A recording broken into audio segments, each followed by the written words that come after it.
ایک جگہ پر آخری الفاظ میں تھوڑی تبدیلی ہے، وَكَفَى بِاللَّهِ شَهِيدًا ہے، باقی آیت کے الفاظ وہی ہیں۔ سورہ توبہ میں،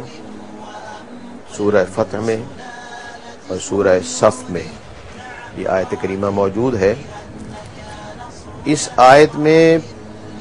اللہ کے آخری پیغمبر کی بعثت اور نبی بنا کر بھیجنے کا مقصد بڑے صاف الفاظ میں بڑی وضاحت کے ساتھ ذکر ہے، اور وہ ہے لِيُظْهِرَهُ عَلَى الدِّينِ كُلِّهِ، کہ دین اسلام کو دنیا کے تمام ادیان پر، مذاہب پر، نظریات پر غالب کرنا۔ یہ پیغمبر کی بعثت کا مقصد قرآن بتا رہا ہے۔ ایک بات تو یہ،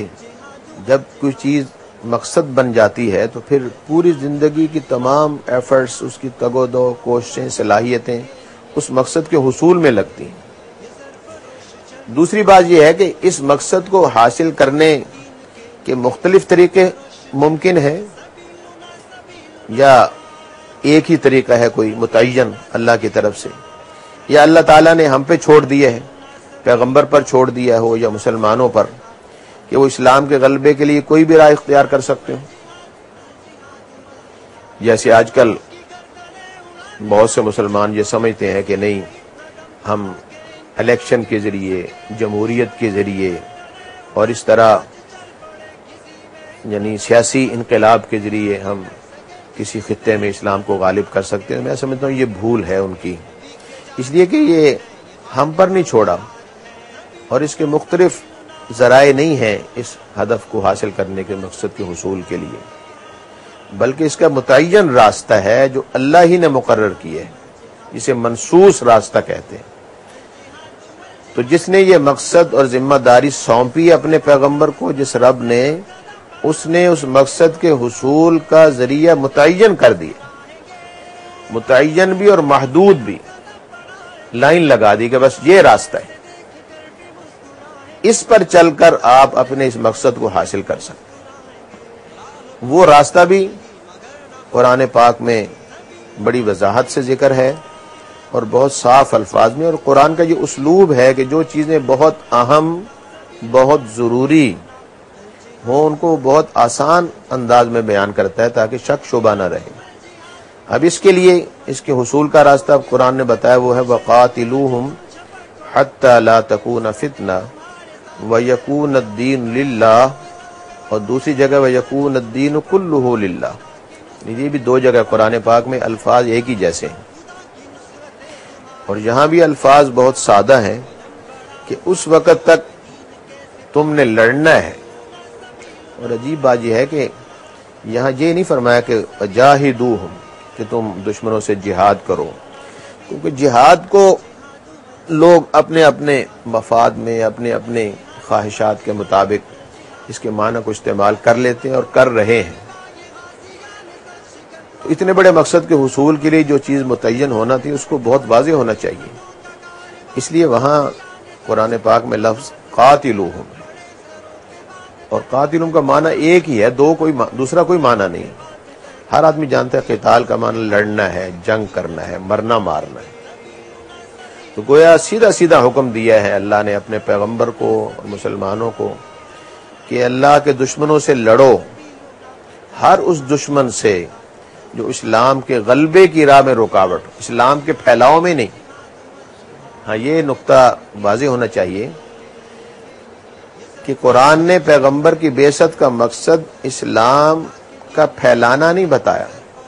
بلکہ اسلام کا غالب کرنا ہے۔ ہر طرح کا غلبہ، ہر طرح کا غلبہ، اسلام ہی کا حکم چلے۔ وہ ایک وقت تک تو سیاسی غلبہ ہی شمار ہوگا کہ پبلک لا اسلام کا ہو اور کافر بھی اس میں جی سکیں، اور پھر ایک وقت ایسا آئے گا کہ کافر کو اس میں زندہ رہنے کا حق ہی نہیں ہو۔ تو یہ قرآن پاک میں کہا کہ اس وقت تک جب تک کوئی اسلامی غلبے کی راہ میں رکاوٹ ہے، اللہ کا کوئی دشمن، اسلام کا دشمن، اس وقت تک جنگ کرو، جنگ۔ کب تک جنگ کرو؟ وہ لمٹ بھی بتائی اللہ نے، حتی لا تکون فتنہ، یعنی پوری دنیا میں کوئی بھی اسلام کی ریٹ کو چیلنج کرنے کی جرت نہ کر سکے، اس وقت تک لڑتے رہو، حتیٰ کہ پوری دنیا میں اسلام کا غلبہ ہو، اللہ کی حاکمیت ہو، قرآن کا قانون ہو، اور اسلام کو ایک غالب طرز حکومت اور نظام حکومت کے طور پہ قبول کر لیا جائے، اس وقت تک لڑنا ہے۔ تو جو مقصد بتایا تھا بعثت کا، اس کا راستہ قرآن نے متعین کیا ہے بڑے واضح الفاظ میں کہ دشمنوں سے لڑنا ہے۔ میں یہ سمجھتا ہوں کہ ان آیات کی روشنی میں اور اس مقصد کے حصول کے لیے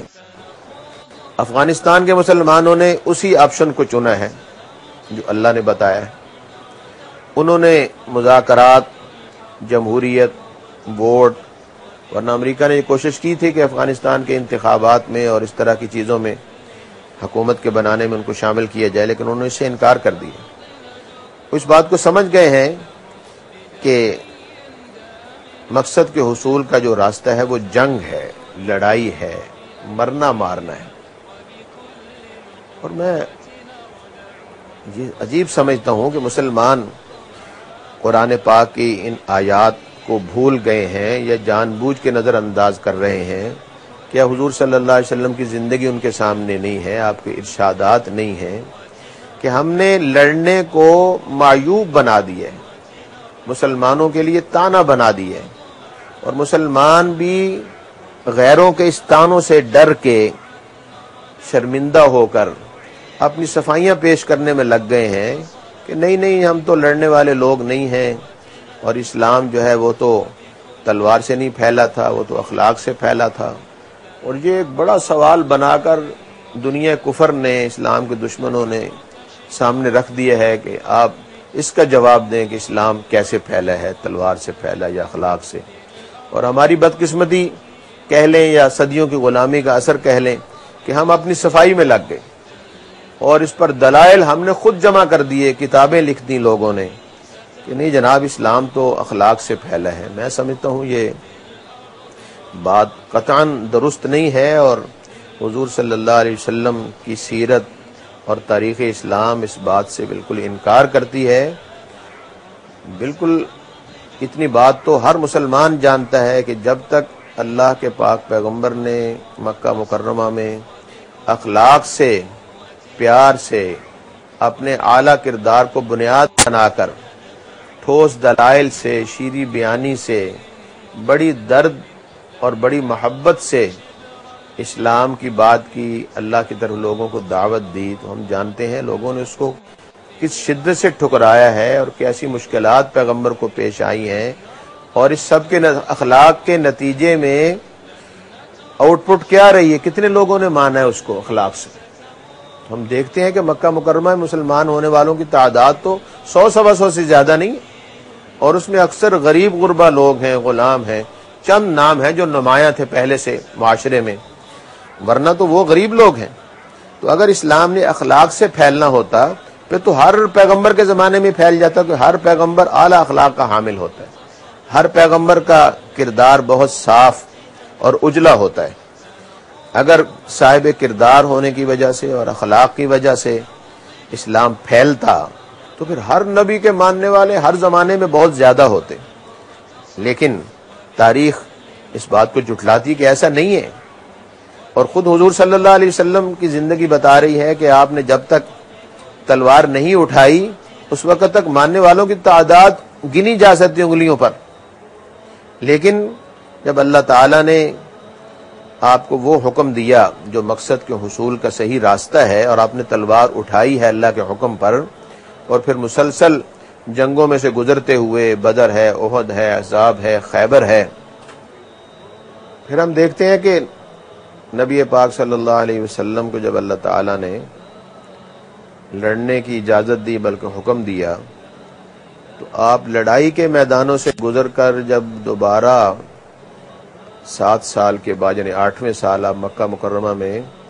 فوج کے ساتھ آتے ہیں، تلواروں کے ساتھ،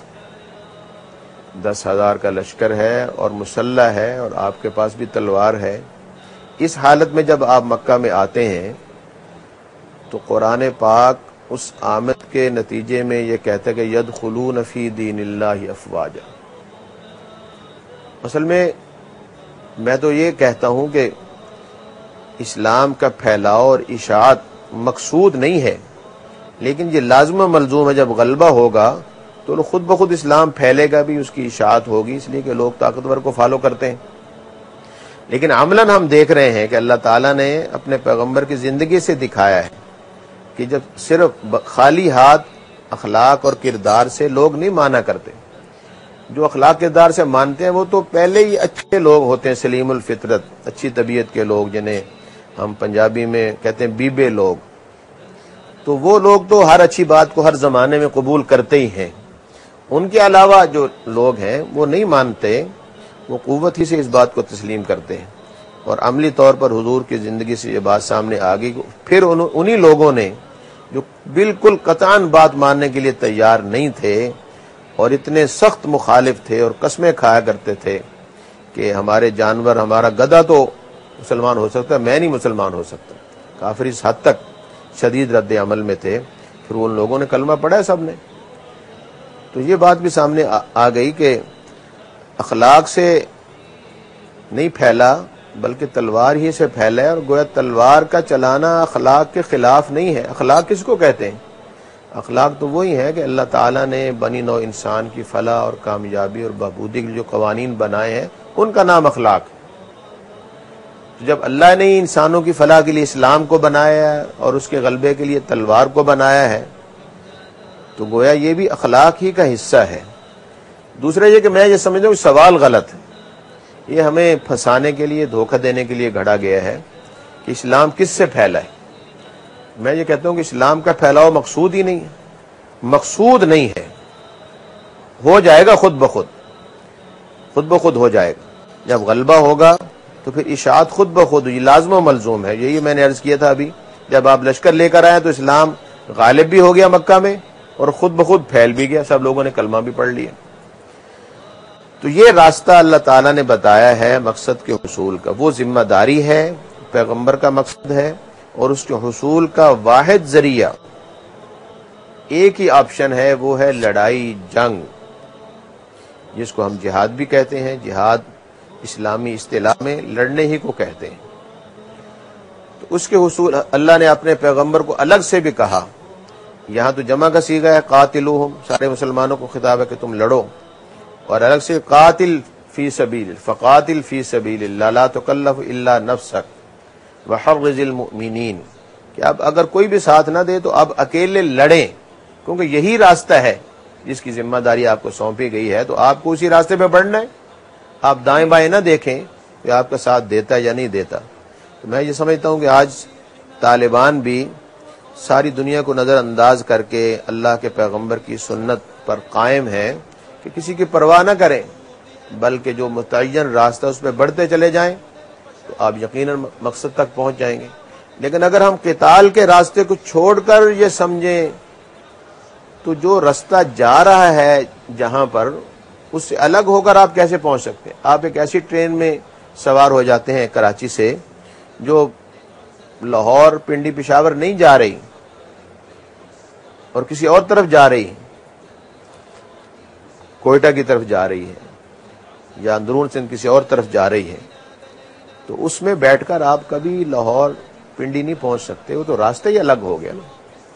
اسی طرح قتال کا راستہ چھوڑ کر اگر کوئی مسلمان، کوئی جماعت، کوئی فرد یہ سمجھتا ہے دنیا میں اسلام پھیلے گا یا اسلام غالب ہوگا یا ہم اپنے مقصد کو حاصل کر سکیں گے، تو میں سمجھتا ہوں یہ عقل مندی نہیں ہے، یہ قرآن و حدیث کی تعلیمات کے بعد خلاف ہے۔